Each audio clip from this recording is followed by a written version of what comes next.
नमस्कार तमाम दर्शकों का स्वागत करता हूं मोजो पत्रकार के ऑफिशियल फेसबुक लाइव पर। मैं हूं आपके साथ पवन कुमार झा। मोजो पत्रकार आज से खास शो की शुरुआत कर रहा है। नाम है मोजो माइक। इस कार्यक्रम के जरिए आप तमाम दर्शकगण रूबरू होंगे अलग अलग क्षेत्रों के शख्सियतों से, जो साझा करेंगे अपने सफर के बारे में। तो आज मोजो माइक के इस पहले एपिसोड में हम आप सभी से रूबरू करवाने जा रहे हैं रूहानी सिंगर, लिरिसिस्ट, कंपोजर, संगीतकार सागर भाटिया जी से। स्वागत है आपका सागर भाटिया जी हमारे इस खास कार्यक्रम में। बहुत बहुत धन्यवाद पवन जी, थैंक यू सो मच। और सभी दर्शकों को मेरा प्रणाम, प्यार बहुत सारा। और बहुत खुश हूं कि आज मोजो पत्रकार के साथ मैं पहली बार इस मोजो माइक में जुड़ा हूं। So thank you so much for calling me here. And आज का जो ये बातचीत है, जो हमारा वार्तालाप है, इसको बहुत प्यारा और सच्चा बनाते हैं। इसको बेसिकली दिल की बात रखते हैं आज सबके सामने अपनी। जी सर, कोरोना काल चल रहा है और लॉकडाउन जब से लगा है तब से सभी अपने घरों में हैं। सब सारे काम ठप पड़ चुके थे। अब तो अनलॉकडाउन में सब खुल रहा है धीरे धीरे। लेकिन कोरोना काल के दौरान जब आप घर पे थे, खासकर लॉकडाउन में, तो खासकर आपने अपना समय कैसे व्यतीत किया और क्या कुछ नया किया इस लॉकडाउन के दौरान? ये बहुत ही कमाल सवाल है। और जबकि वैसे मैं ये इस सवाल का जवाब काफी लोगों को दे चुका हूँ, बट जितनी बार भी देता हूँ इसका सवाल में मेरे को और चीजें सीखने को मिलती हैं। तो बेसिकली हुआ क्या कि इतना टफ टाइम चल रहा था लोगों की जिंदगी में कि उनको खाने सोने का भी सही से टाइम नहीं मिलता था। क्योंकि आपको पता है, जीवन की भाग दौड़ में सब लोग वो करना भूल जाते हैं जो करने के लिए वो पैदा हुए हैं या जो जन्म लिया है उन्होंने। जैसे हम संगीतकार लोग हैं, हम संगीत करने के लिए पैदा हुए हैं, लेकिन हम रिस्ट्रिक्ट हो गए थे इस चीज को लेके कि इस तरीके का संगीत चलता है और इस तरीके का नहीं चलता है, और इस तरीके का बनता है और इस तरीके का नहीं बनता है। जबकि ये संगीत की परिभाषा हुई नहीं। संगीत वो होता है जो दिल से निकलता है, और दिल से कुछ भी निकल सकता है। दिल से कभी वो नहीं निकलेगा जो चलता है। कभी कभी हम दिल से वो भी सोच बैठते हैं जो पॉसिबल ही नहीं है, कि काश हम अंबानी के घर पैदा हुए होते, जो हो ही नहीं सकता, बट हम सोच सकते हैं। तो दिल से ही संगीत होता है। और मैंने इस लॉकडाउन में ये एहसास किया है कि किसी भी तरीके के संगीत को अगर आप ठान लो तो कर सकते हो। क्योंकि सुर कुल मिला के साथ ही होते हैं, चाहे आप कान यहाँ से पकड़े चाहे यहाँ से पकड़े। तो इस दौरान मैंने पहली बार रैप को, जो रैप के गाने चल रहे हैं आजकल, मैं काफी रोमांटिक सॉफ्ट सैड गाने बनाता था, बट पहली बार मैंने अपने जीवन से रिलेटेड एक रैप लिखा और उसको काफी लोगों ने सराहा, बहुत पसंद किया। और साथ ही साथ अपने आप को टाइम दिया, अपनी बॉडी को टाइम दिया, अपनी नींद को टाइम दिया। और सोच के मतलब बहुत रिलैक्स फील हुआ कि एटलीस्ट हमारे पास ये लाइफ है। और अगर आप पहले की बात करें तो पहले तो ये था कि सोचने का कभी टाइम ही नहीं मिला कि ये भी हमारी जिंदगी में एग्जिस्ट करती हैं चीजें। तो मेरी तरफ से तो लॉकडाउन होना सबके लिए बहुत, मतलब देखिए, जो गलत हुआ वो तो गलत हुआ, जिनके साथ कम हुआ ज्यादा हुआ वो हुआ, पर आपके खुद के लिए, आपके दिल के लिए, आपके शरीर के लिए कोरोना बहुत सही था। तो ये नई चीजें मैंने करी है। जी आप आपके गानों में आप लगातार अपने गानों को रिक्रिएट करके आप गाना एक पेश करते हैं, सूफी सॉन्ग में रॉक वर्जन ला के पेश करते हैं। आपने हाल ही में कल या परसों आपने एक यूट्यूब पे और अपने सोशल मीडिया पे एक सॉन्ग अपलोड किया था जिसे पंजाबी मैशअप करके। तो हाँ जी। ये कहाँ से आती है कि हाँ इसको रिक्रिएट करना है और ऐसे सॉन्ग पसंद क्रिएट करना है ताकि लोग पसंद भी करते हैं आपको? मैंने अपनी लाइफ में सबसे पहली बार जब नेशनल टेलीविजन पे परफॉर्म किया था, तो मैं उनको अपने गुरु मानता हूँ, गुरदास मान साहब को। गुरदास मान साहब का छल्ला मैंने गाया था और लोगों ने उसको बहुत पसंद किया था। किसी कारण से स्टार प्लस ने वो गाना यूट्यूब से हटा दिया, और मेरे इंस्टाग्राम पे, यूट्यूब पे, फेसबुक पे जितने भी लोग वो एपिसोड देखे थे, उनकी इच्छा थी कि मैं उस तरीके का गाना कोई जरूर पोस्ट करूं। और मैं काफी टाइम से प्लान तो कर रहा था, बट ये राइट टाइम था। जैसे आपने पूछा लॉकडाउन में आपने क्या नया किया, तो लॉकडाउन ने मुझे अपने सारे दोस्तों को, अपने सारे जितने भी प्यार करने वाले लोग हैं, उनकी जो जो रिक्वेस्ट थी मैं वो पूरी कर पाया। उसमें से एक ये थी कि जिस तरीके के गाने वो मेरी आवाज में सुनना चाहते हैं, उन सारे गानों को एक साथ संजो के मैं उनको प्रेजेंट करूं। तो वही मैंने, उस तरीके से मुझे ये आइडिया आया करने का। सर, सफर की शुरुआत कहाँ से हुई सागर की, एज ए म्यूजिशियन या एज ए सिंगर? सर ये जो सवाल है ये भी बहुत बेहतरीन सवाल है पवन जी, क्या बात है, आप बहुत कमाल सवाल पूछ रहे हैं। सफर की मैं शुरुआत क्योंकि हमारी, म्यूजिक बैकग्राउंड से रहा हूँ इसलिए पूछता अच्छा, हूँ। तो मेरे सफर की शुरुआत जो कि अभी अंजाम तक नहीं पहुंची, अभी मैं रास्ते में ही हूँ, सफर चल रहा है, बट सफर की जो शुरुआत हुई मेरी, वो ऐसे हुई कि मुझे गिटार बजाने का बहुत मन था और मैंने गिटार सीखने की कोशिश की अपनी लाइफ में। पर उसके लिए कुछ पैसों की जरूरत थी, कुछ गिटार खरीदने के लिए और कुछ फीस देने के लिए मास्टर जी को। पर मेरी मम्मी ने बोला कि आपके पास बेटा ये 4,000 रुपए हैं, इसमें गिटार भी आपको लेना है और सीखना भी है। 4,000 रुपए में से 1,800 रुपए का तो मेरा गिटार आ गया। 800 रुपए के हिसाब से 3 महीने के 2,400 रुपए बनते थे। 200 रुपए अपनी खर्ची जोड़ के 2,200 रुपए उसमें से बचे, वो डाल के मैंने वो गिटार सीखा। और 3 महीने में जब मैंने वो गिटार सीख लिया तो चौथे महीने की फीस नहीं थी, तो मैंने अपने सर को बोला सर आगे बताइए। तो सर ने बोला बेटे फीस। तो फिर मैं अपने घर आ गया और काफी निराश हुआ। पर मैंने जी जान लगा दी अपनी, जितना मुझे आता था उसी में ही मैंने कोशिश करते करते करते फिर मैंने किन्हीं, अब मेरे चाचा थे, उनसे मैंने बोला चाचा मेरे को म्यूजिक करना है, पर मुझे बताओ रास्ता दिखाओ, देखो कोई ना कोई भगवान इंसान भेज देता है। तो उन्होंने मुझे बोला बेटे एक काम कर, तेरा गिटार है ना, चलो कल मेरे साथ जागरण में। तो सीधा उन्होंने मेरे को नरेंद्र चंचल जी के साथ लगवा दिया जागरण में गिटार बजाने के लिए। हाँ जी, पहला स्टेज था मेरा वो। तो जब मैं वहां जागरण में बजाता था तो मुझे जागरण में बजाने को तार नहीं मिलती थी, क्योंकि मैं अच्छा नहीं बजाता था ना, तो लीड नहीं मिलती थी कि मेरे गिटार की आवाज है। बट उनकी भी बहुत तारीफ है कि उन्होंने एक डमी को खड़ा कर लिया ताकि मैं पैसे, अच्छा। जब मैंने उनसे पैसे कमाए तो मुझसे पचते नहीं थे पैसे। मुझे लगता था सागर तू कुछ करता तो है नहीं, तो ये नहीं करेगा। तो फिर मैंने गली कूचों में जितने भी जगराते और चौकियां होती हैं उनमें कई सारे दोस्तों ने मुझे साथ दिया मेरा। किसी ने मुझे कोई राग सिखाया, किसी ने कोई कॉर्ड बताया, किसी ने कोई चीज बताई। ऐसे करते करते करते फिर गिटारिस्ट से मैं ऑर्केस्ट्रा में जाने लगा। ऑर्केस्ट्रा में डांसर्स जहाँ पे डांस करती हैं, आप जानते होंगे, ऑर्केस्ट्रा चलता था पहले 10 साल पहले, जिसमें डांसर्स डांस करती थी, आप पीछे गिटार बजाते थे लाइव गानों पे। देन मैं मलेशिया चला गया एक बार में परफॉर्म करने, ताकि मैं ज्यादा पैसे कमा सकूं, ताकि घर भी चलता रहे और संगीत भी होता रहे। वहां भी मुझे काफी लोगों ने सिखाया। तो मेरे सारे गुरु हैं जितने भी आज तक मेरे को मिले रास्ते में मेरे। तो वो करते करते फिर मुझे लगा कि यार सागर पीछे खड़े होके कब तक बजाएंगे, क्यों ना हम गाना शुरू कर दें। तो वहां से गाने की शुरुआत हुई। पर गिटार मैं आज भी बजाता हूँ, मैंने छोड़ा नहीं बजाना गिटार। मेरी शुरुआत जागरण से हुई और अभी मेरा सफर जारी है, अभी अंजाम पे नहीं पहुंचा हूँ जी।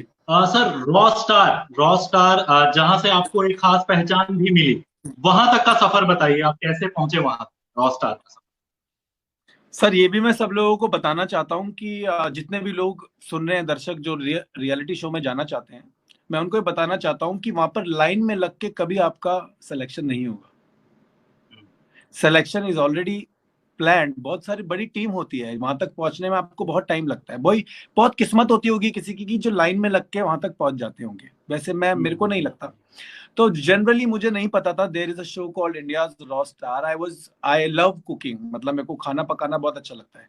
2014 में मैं खाना बना रहा था और suddenly I got a call from Mumbai, जिसमें मेरे को ये बोला गया कि सी हमने आपका वीडियोस देखा है और हम आपको एक शो पे बुलाना चाहते हैं और आपको ऑडिशन नहीं देना पड़ेगा, आप डायरेक्ट आ जाएंगे। तो मैंने उनको बोला कौन सा शो है, उन्होंने बताया इंडियाज रॉ स्टार ऐसे ऐसे। तो मैंने कहा मुझे मालूम नहीं, कह रहे आप सर्च करो। डेफिनेटली जब मैंने वो शो सर्च किया, मुझे लगा वाह ये तो बहुत कमाल चीज़ है। तो मेरी मैनेजमेंट ने मुझे बोला कि आप डेफिनेटली जाइए। मैंने कहा बंदा जो मेरे को मैनेज करती है, मैंने कहा बंदा मैं ऑडिशन दूं, क्योंकि मेरा तो शो चल रहा है रेगुलर। तो उन्होंने बोला जी ऑडिशन एक बार आपको बस आना है, लुक टेस्ट कह लो या कुछ भी कह लो। तो मैं चंडीगढ़ से गाड़ी चला के रात को शो खत्म करके सुबह 8 बजे रोहिणी में पहुंचा। वहां पर मैं परफॉर्मेंस की फील्ड में ही था, मैंने स्टेज परफॉर्मेंस जैसे ही वहां पे करी और मैं अपना घर आ गया। और मुझे वहां से कॉल आ गया and then I got selected. तो बस इतना ही, मैंने कुछ उसके लिए खास मेहनत नहीं करी। मैं शुक्रगुजार हूँ ऊपर वाले का कि उसने मुझे वो मौका दिया। पर हाँ, वहां जाने के बाद मुझे बहुत पता चला कि मेहनत करना किसे कहते हैं इस फील्ड में, संगीतकारी में जी। तो ये मेरा सफर था वहां। सर, आपका एक गाना है माँ के ऊपर जिसमें 160 के व्यूज हैं और लोग दर्शकों ने खासकर इस गाने को पसंद किया है। इसके पीछे का भी बैकग्राउंड जानना चाहेंगे और ये गाना भी आपके मुख से सुनना चाहेंगे।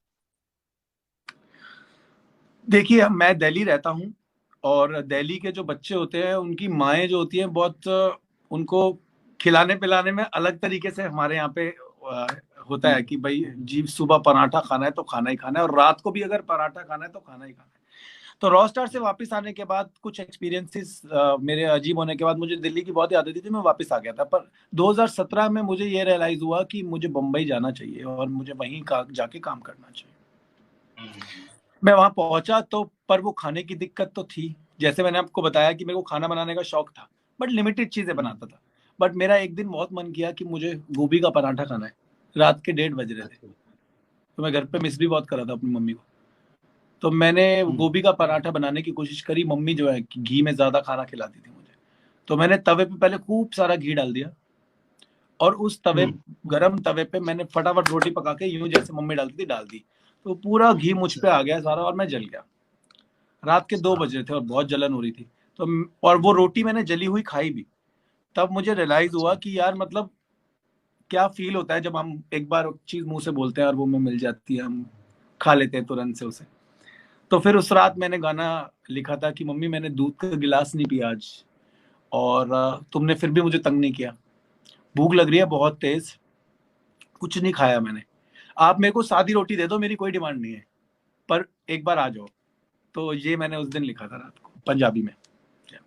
सर आपसे ये गाना सुनना चाहेंगे, हम तमाम दर्शक भी सुनना चाहते हैं ये गाना।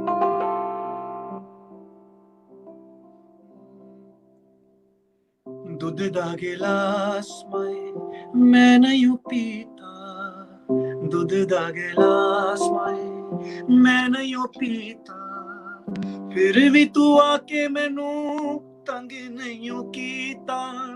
भुख मैनू लगी मैं कुछ नहीं खादा, आके खुआ दे पावे फुल्का ही सादा।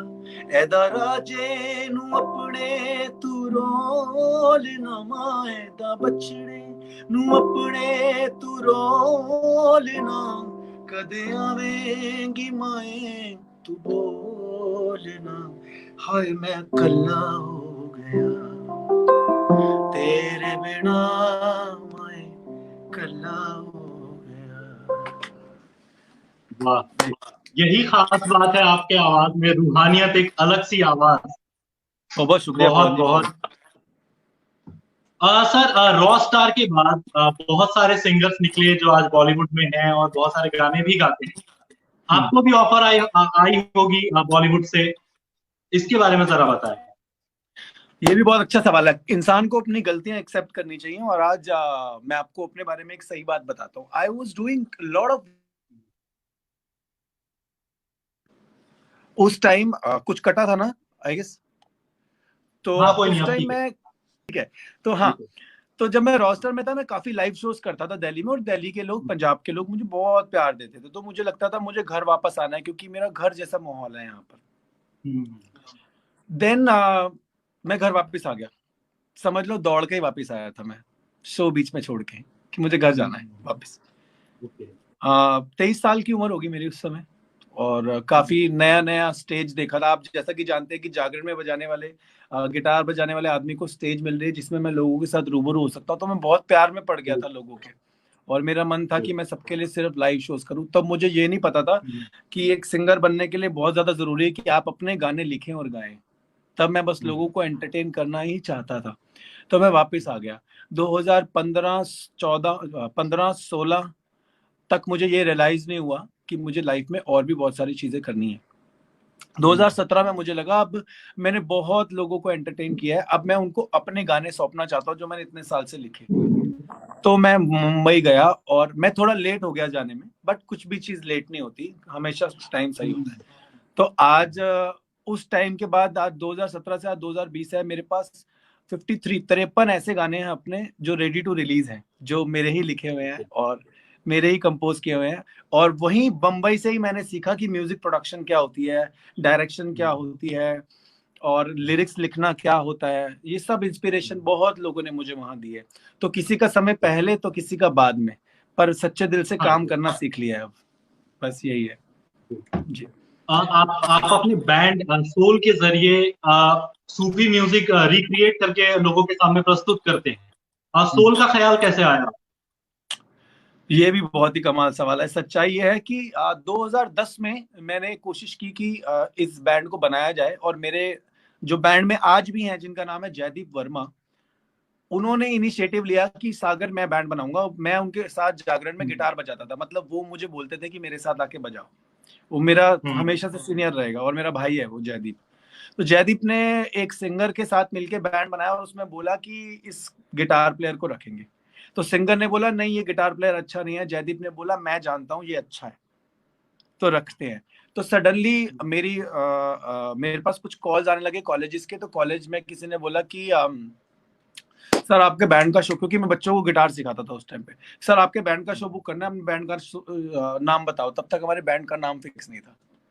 तो मेरे मुंह से जल्दबाजी में निकल गया सोल। तो वहां से ये बैंड का नाम सोल पड़ गया। इसके लिए कुछ सोचा है समझा नहीं था, पर अब इस नाम से प्यार है। देखिए मेरे हाथ पे गुदा भी हुआ है। बिल्कुल बिल्कुल जी। आपके दिल्ली में शायद 2 इंस्टीट्यूट भी है, एक डांस का और एक सिंगिंग का। इसके बारे में जरा बताएं। मैं 2000 जब 7 की बात बता रहा हूँ, जब मैं जागरण में बजाना शुरू किया। बट जागरण से घर नहीं चलता था, तो उसके साथ मैं बच्चों को गिटार सिखाता था और बच्चों को स्कूल में भी पढ़ाता था।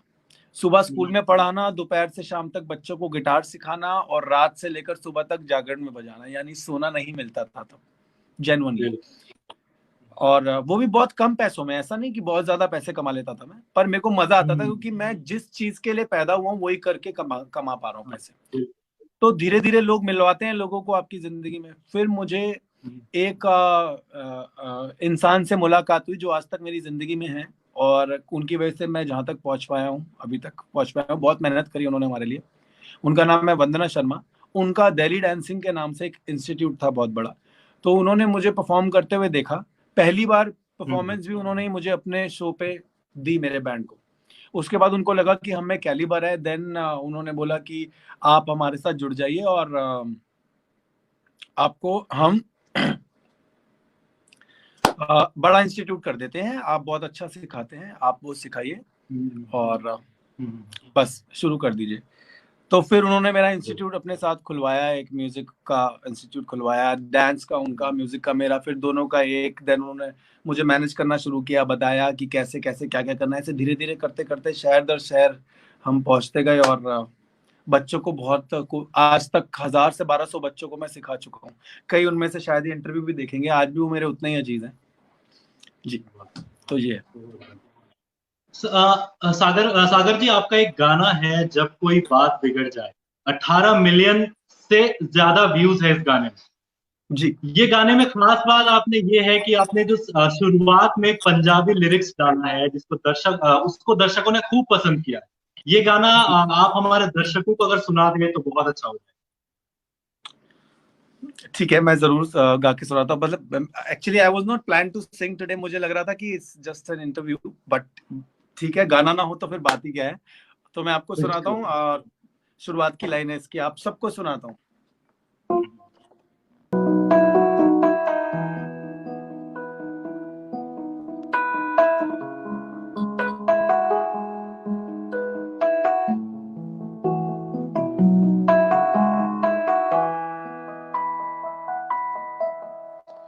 ਜਿਹੜੇ ਇਸ਼ਕ ਚ ਕਮਲੇ ਉਹਨਾਂ ਦੇ ਸਭ ਰੰਗ ਲੈ, ਉਹਨਾਂ ਦੀ ਮਿੱਠੀਆਂ ਨੇ ਰਾਤਾਂ ਨਾਲੇ ਦਿਨ ਵੀ ਵੱਖਰੇ, ਗੱਲਾਂ ਇਸ਼ਕ ਦੀ ਕਹਿ ਕੇ ਦੁੱਖ ਜ਼ਿੰਦਗੀ ਦੇ ਸਹਿ ਕੇ ਉਹਨਾਂ ਨੇ ਲੱਭਿਆ ਰੱਬ ਨੂੰ, ਲੋਕੀ ਲੱਭਦੇ ही रह गए।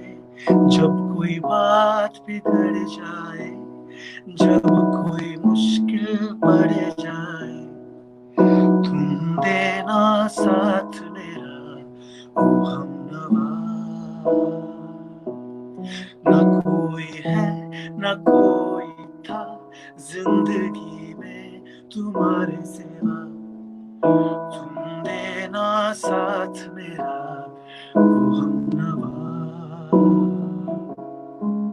तुम देना साथ मेरा ओ हमनवा।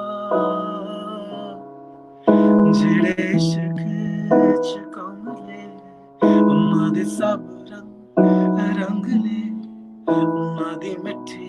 जाने रात नाले दिन में वखरे है।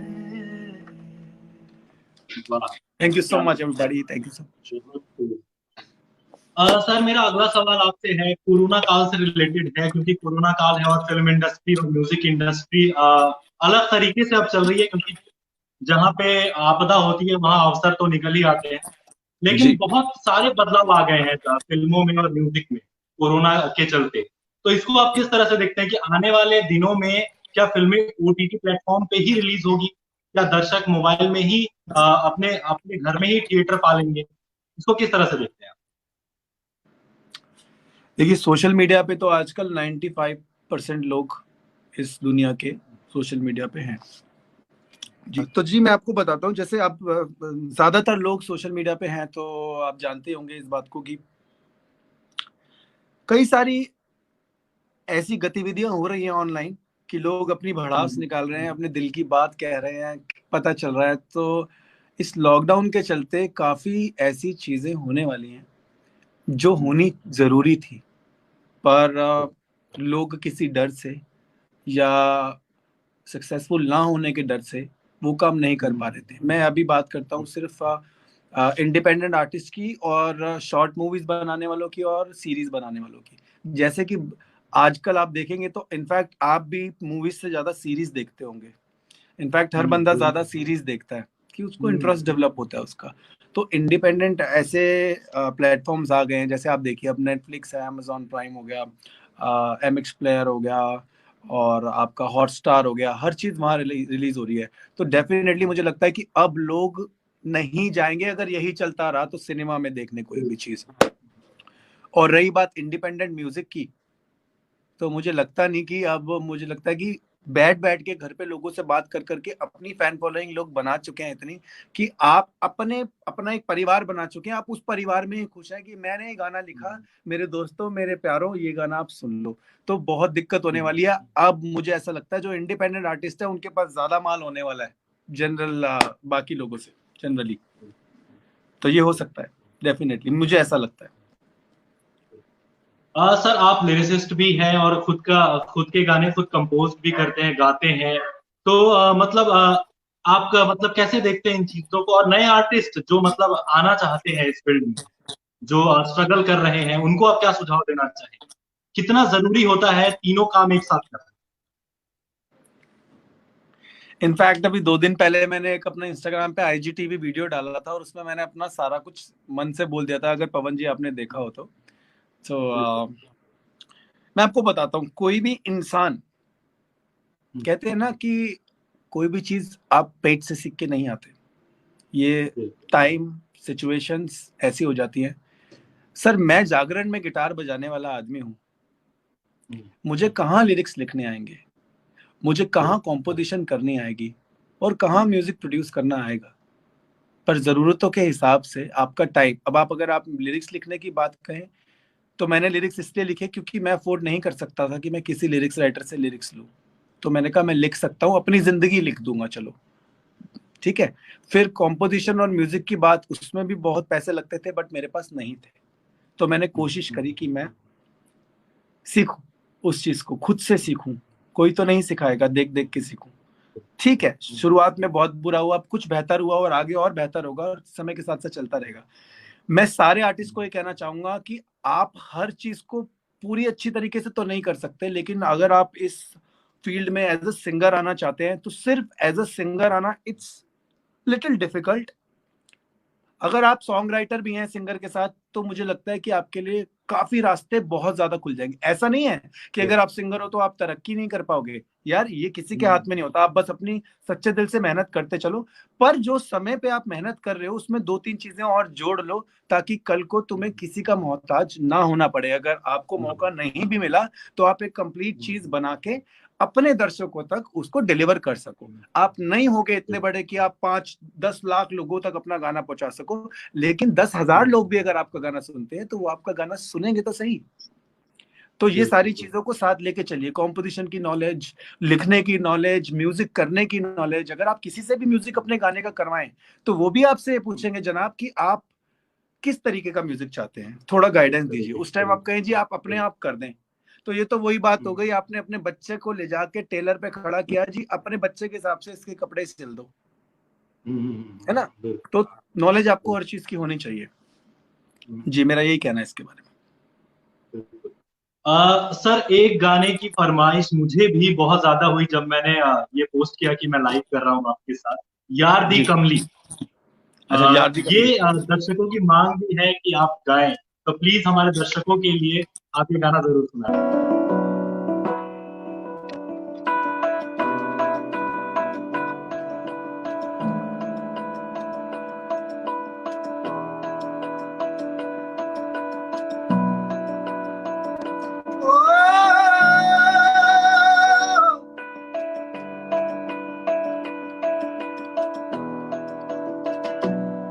ਹੁਣੀ ਮੈਂ ਯਾਰ ਦੀ ਕਮਲੀ ਖੂਣਾ ਵੇ, ਉਹਨੂੰ ਦਿਲ ਦਾ ਦਰਦ ਸੁਣਾਉਣਾ ਵੇ, ਉਹਦੇ ਮੂਰੇ ਬਹਿ ਕੇ ਰੋਣਾ ਵੇ, ਮੇਰੇ ਯਾਰ ਜਿਹਾ ਕੋਈ ਹੋਣਾ। ਉਹ ਮੈਂ ਤਾਂ ਯਾਰ ਦੀ ਕਮਲੀ ਆ, ਦਿਲਦਾਰ ਦੀ ਕਮਲੀ ਆ, ਉਹਦੇ ਪਿਆਰ ਦੀ ਕਮਲੀ ਆ, ਤੂੰ ਮੈਨੂੰ ਕਹਿ ਲੈਣ ਦੇ, ਮੈਂ ਤਾਂ ਯਾਰ ਦੀ ਕਮਲੀ ਆ, ਦਿਲਦਾਰ ਦੀ ਕਮਲੀ ਆ, ਉਹਦੇ ਪਿਆਰ ਦੀ ਕਮਲੀ ਆ, ਤੂੰ ਮੈਨੂੰ ਕਹਿ ਲੈਣ ਦੇ। ਉਹ ਮੇਰੀ ਜ਼ਿੰਦਗੀ ਹੋਈ ਬੇਗਾਨੀ ਵੇ, ਹੀਰ ਰਾਂਝੇ ਵਾਲੀ ਕਹਾਣੀ, ਆਜਾ ਮਿਲ ਕੇ ਤੈਨੂੰ ਸੁਣਾਣੀ ਵੇ, ਐਦਾਂ ਰੋਲ ਨਾ ਆਪਣੀ ਜਵਾਨੀ, ਮੈਂ ਤੇਰੇ ਰੰਗ ਵਿੱਚ ਰੰਗ ਲਾਂਗਾ, ਤੈਨੂੰ ਰੱਬ ਤੋਂ ਮੰਗ ਲਾਂਗਾ, ਥੋੜੇ ਬਹੁਤੇ ਚਿਰ ਮਾਈਆ ਮੈਨੂੰ ਤੇਰੇ ਨਾਲ ਜੀ ਲੈਣ ਦੇ,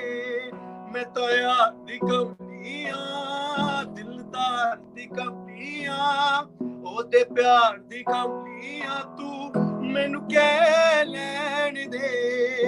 ਉਹ ਜਿੰਦ ਮਾਈਆ ਉਹ ਕਾਨੂੰ ਤੇਰਾ ਲਾਈਆ, ਜਿੰਦ ਮਾਈਆ ਵੇ ਕਾਨੂੰ ਤੇਰਾ ਲਾਈਆ, ਤੇਰੇ ਰਾਂਝੇ ਨੇ ਅੱਖੀਆਂ ਮਛਾਈਆਂ, ਮੈਂ ਤਾਂ ਯਾਰ ਦੀ ਕਮਲੀ ਆ, ਦਿਲਦਾਰ ਦੀ ਕਮਲੀ ਆ, ਉਹਦੇ ਪਿਆਰ ਦੀ ਕਮਲੀ ਆ, ਤੂੰ ਮੈਨੂੰ ਕਹਿ ਲੈਣ ਦੇ। वाह क्या बात है, थैंक यू, बहुत बहुत शुक्रिया आपने ये गाना, क्योंकि बहुत ज्यादा फरमाइश आई थी मेरे पास इस गाने के लिए, तो बहुत बहुत शुक्रिया कि आपने ये सॉन्ग गाया। सर चलते चलते मैं आपसे ये पूछना चाहूंगा कि आप आने वाले समय में दर्शकों के लिए और क्या क्या नया करने वाले हैं? बहुत ही कमाल सवाल पवन जी के द्वारा। मैं सागर भाटिया जाते जाते आप सबसे एक वादा करने जा रहा हूं, और वो वादा ये है कि बहुत सोचने के बाद, बहुत समझने के बाद, बहुत दिल मारने के बाद, बहुत हारने के बाद, कई ज्यादा बार दुत्कारे जाने के बाद मैं इस फैसले पे पहुंचा हूं कि आज तक 2010 से लेकर 2020 तक और 2020 से लेकर जब तक मैं हूं तब तक जितने भी गाने मेरे बने हैं और मैं बनाऊंगा, I am not going to keep that song with me, I will share my songs with everybody around. मैं चाहूंगा आप उसे सुने, क्योंकि कल अगर मैं ना रहूं तो मेरा संगीत रहे, अगर वो मेरे यहीं कंप्यूटर में पड़ा रह गया तो आप लोगों तक नहीं पहुंच पाएगा। मैं अपनी जर्नी शेयर करने वाला हूं, और अगले महीने से ये शुरू हो रहा है। मैंने अपने सारे दोस्तों को ये बोला है कि मैं हर गाने की शुरुआत से लेकर अंत तक की जर्नी उनके साथ शेयर करूंगा, कैसे मैं गाना बना रहा हूं, कैसे मैं लिख रहा हूं, किस सिचुएशन में मैंने वो गाना लिखा, और करते करते जब वो गाना बन जाएगा तो अगर मैं उसका वीडियो कर पाया तो जरूर करूंगा, अदरवाइज अपना ऑडियो उनके साथ शेयर कर दूंगा। और हर महीने एक ऐसा गाना मैं करने वाला हूं, जब तक मैं जिंदा हूं तब तक मैं ये गाने उनको देने वाला हूं। तो ये मेरा अगला स्टेप है, और इस दौरान अगर उनके आशीर्वाद प्यार से मुझे कोई ऐसा बड़ा मौका मिला कि मैं उस गाने को कहीं दे पाया, या किसी ने उस गाने को पसंद करके लेना चाहा, तो वो भी इनके प्यार पे डिपेंड करता है सब कुछ, इनके बिना मैं नहीं हूं बिल्कुल भी। तो पर मैं अब जितने भी गाने बना रखे हैं मैंने, वो सारे गाने इन तक पहुंचने वाले हैं। जी ये मेरा आगे का स्टेप है। बहुत अच्छा लगा सागर जी बात करके, हमारे आपने दर्शकों के साथ साझा किया अपने अपने सफर के बारे में, और सबसे अच्छा लगा कि आपने वो अपने लाइफ के बारे में बताइए जो आपने झेला था शुरुआत से लेके अभी तक। आपके सफर में जो भी रहा है, आपने वो सारी बातें साझा की। नए, खासकर नए लोगों को बहुत कुछ सीखने मिलेगा जो आगे आना चाहते हैं इस क्षेत्र में। बहुत बहुत शुक्रिया सागर जी हमारे साथ जुड़ने के लिए। आशा करते थैंक यू हैं सो आप मच। और आगे दर्शकों के लिए बहुत अच्छे अच्छे सॉन्ग लेकर आए। शुक्रिया। मैं भी कोशिश करूंगा। Thank you so much. आप सब भी अपना ध्यान रखिए। I was not able to see your comments and जो भी आप लोग लिख रहे थे, मैं मेरी स्क्रीन पे वो विजिबल नहीं थे। I am really sorry. और किसी ने भी अगर किसी की रिक्वेस्ट रह गई हो या मैं कुछ नहीं कर पाया, मैं एक तो आई एक एम रियली बोलना सॉरी। चाहूंगा सागर जी, हमारे साथ अखिल सचदेवा जी जुड़े थे जो बॉलीवुड के जाने पहचाने गायक हैं। उन्होंने लिखा है, हाय सागर सर। वो एक्चुअली वो मुझे अपना छोटा भाई मानते हैं और ओके। उन्होंने देखा होगा कि मैं अगर किसी चीज पे लाइव आया हूँ तो वो डेफिनेटली कमेंट करते हैं। आप ये देखिए how down to earth he is. Like if I am going live with somebody, तो उन्होंने इनिशिएटिव लिया और ये सब किया। देखिए, ऐसे लोग अगर आपकी जिंदगी में होते हैं तो आप काफी सारी चीजें सीखते हो और दिन प्रतिदिन मैच्योर होते हो। सो आप मेरे को मेरा हाय मैं उनको बोल देता हूँ अगर वो देख रहे होंगे तो, क्योंकि मैं उनका मैसेज कोई देख नहीं पाया, अदरवाइज मैं उसी टाइम बोलता। सो जी, आज के लिए बहुत मेरी बहुत तरफ से शुक्रिया। इतना ही। और सभी लोगों को मेरा प्रणाम बहुत बहुत। और अपना ध्यान रखिए। और जितने भी लोग चाहते हैं कि ऐसी लाइव सेशंस मेरे आगे देख पाए, तो मुझे इंस्टाग्राम पे फॉलो कीजिए। वहां पर हम मिलेंगे, वहां मेरे बिल्कुल गाने शेयर होते हैं। आप यूट्यूब पे मुझे फॉलो कीजिए सागर भाटिया के नाम से। सागर भाटिया के नाम बिल्कुल। से और आप मुझे यूट्यूब पे इंस्टाग्राम पे भी कीजिए और आपके वहां पर आपको 1 मेरे लाख से गाने सुनने ज्यादा मिलेंगे। सब्सक्राइबर हैं। हाँ, आपको मेरे गाने सुनने मिलेंगे हर हफ्ते, हर 2 हफ्ते में एक गाना सुनने मिलेगा। और हमारा परिवार बस ऐसे ही बढ़ता चला जाएगा। बहुत बहुत शुक्रिया आपका सागर जी, आप हमारे प्लेटफॉर्म पे आए और आज हमारा खासकर पहला एपिसोड है, आप जुड़े हैं। तो ये थे हमारे साथ सागर भाटिया जी, जो लिरिसिस्ट, कंपोजर और संगीतकार और खासकर सिंगर भी हैं खुद। तो आगे आने वाले समय में भी हम लगातार मोजो माइक के जरिए अलग अलग क्षेत्रों के शख्सियतों से आप तमाम लोगों को रूबरू करवाते रहेंगे। तब तक के लिए मुझे दीजिए इजाजत। शुक्रिया।